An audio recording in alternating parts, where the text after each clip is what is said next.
இரும்பு தோழர்களே, உங்களுக்கு என்னுடைய காலை வணக்கம். இப்போ நீங்க இந்த பாருங்க, இந்த விமன் பாடி பில்டரு, உங்க பேரு வந்து நாடியா அப்படின்னு பேரு. பெரிய பாடி பில்டரா என்னன்னு எனக்கு தெரியல. ஆனா இந்த படத்தை மட்டும் நான் பார்த்தேன். கிறிஸ்லண்டுன்ற போட்டோகிராஃபர் எடுத்திருக்காரு. இந்த கிறிஸ்லண்ட் வந்து ரொம்ப ஃபேமஸ் போட்டோகிராஃபர் பாடி பில்டிங் இது உலகத்துல. அருணாலெல்லாம் நிறைய போட்டோஸ் எடுத்திருக்காரு.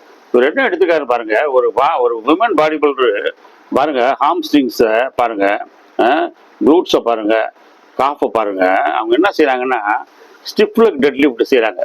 அவங்க செய்யற எக்ஸசைஸ் பேரு ஸ்டிஃப் லெக் டெட் லிஃப்ட். பாருங்க எவ்வளவு அருமையா பெர்ஃபார்மன்ஸ் பண்றாங்க. இதே மாதிரி ஒரு பெர்ஃபார்மன்ஸ் ஏற்கனவே நான் காமிச்சிருந்தேன்.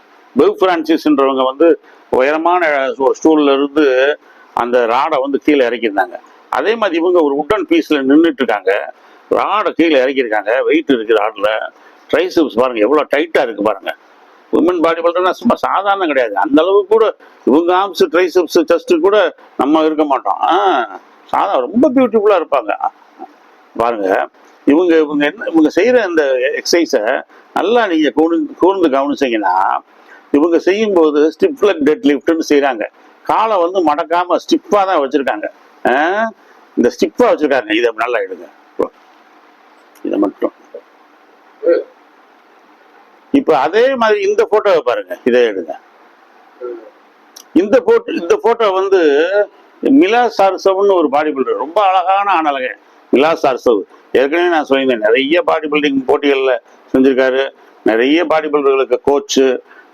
அதே மாதிரி டயட்ல பயங்கர எக்ஸ்பர்ட். எந்த பாடி பில்டருக்கு என்ன டயட்டு, என்ன ஸ்டெராய்டு எடுத்தா இம்ப்ரூவ் பண்ணுவான்றதுல அத்துப்பொடி மண்ணேன்.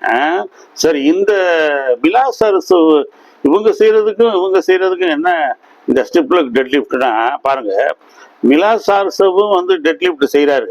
ஆனா அவர் உடம்ப பெண்டு பண்ணியிருக்காரு, முட்டியை வந்து லேசா வளைச்சிருக்காரு பாருங்க. அதான் ஸ்டிஃப் லெக் டெட் லிஃப்ட்னா உங்களுக்கு நீங்க கண்டிப்பா முட்டியை வந்து ஸ்டிஃபா வைக்க கூடாது. முதல்ல வச்சிருந்தாங்க, ஆனா இப்ப வந்து பல்கேரியன்ஸ் வந்து அந்த ஸ்டைலை மாத்திட்டாங்க. ஸ்டிஃப் லெக் டெட் லிஃப்ட்ல உங்க முட்டியை வந்து நீங்க லேசா பெண்டு பண்ணணும். எந்த ஒரு எக்ஸசைஸ்லயுமே நீங்க உங்க நீ வந்து லைட்டா பெண்ட் ஆகணும், ஸ்லைட்டா பெண்டா இருக்கணும்னு சொல்றாங்க. ஏன் அப்படின்னா, உங்க நீயை வந்து நீங்க பெண்டு பண்ணலைன்னா, நீங்க ஸ்டிஃபா வச்சீங்கன்னா லோவர் பேக்ல பெயின் வந்துரும்ன்றாங்க. கீழ் முதுகுல உங்களுக்கு பெயின் வந்துடும், ஸ்பைனல்ல பெயின் வந்துடும், லோவர் பேக்ல பெயின் வந்துடும் அப்படின்றாங்க. நீங்க முட்டியை மடக்கிக்கிட்டே இந்த எக்ஸசைஸை செய்யணும்ன்றாங்க. நீங்க இதை கரெக்டா செய்யணுன்றதுக்காக தான் நான் வந்து இந்த படத்தவே ஒட்டியிருந்தேன். ஸ்டிஃபா செஞ்சிருக்காங்க, நீயை லைட்டா பெண்டு பண்ணி செஞ்சிருக்காங்க. இந்த நீயை பெண்டு பண்ணி செய்யறது தான் stiff leg dead lift. Of course name may be the same, but ஆனா எக்ஸசைஸ் அந்த பொசிஷன் வந்து வித்தியாசமா இருக்கும். ஒரே பேர் இருக்கும், ஆனா பொசிஷன் வந்து லைட்டா மாறும். தயவுசெய்து பார்வையாளர்கள், பாடி பில்டர்ஸ், நீங்க வந்து இந்த எக்ஸசைஸ் செய்யும்போது மட்டும் கண்டிப்பா முட்டியை லேசா மடக்கி செய்ய. ரொம்ப நாளா செஞ்சு எனக்கு வலிக்கவே இல்லை சார், ஒரு 3 மாசம் தொடர்ந்து செஞ்சீங்கன்னா இன்னைக்கு ரோவர்ல பெயின் வந்துடும். ஆகவே முட்டியை மடக்கி செய்யும்படி அன்புடன் பாடி பில்டர்களை கேட்டுக்கொள்கிறேன். நன்றி, வணக்கம்.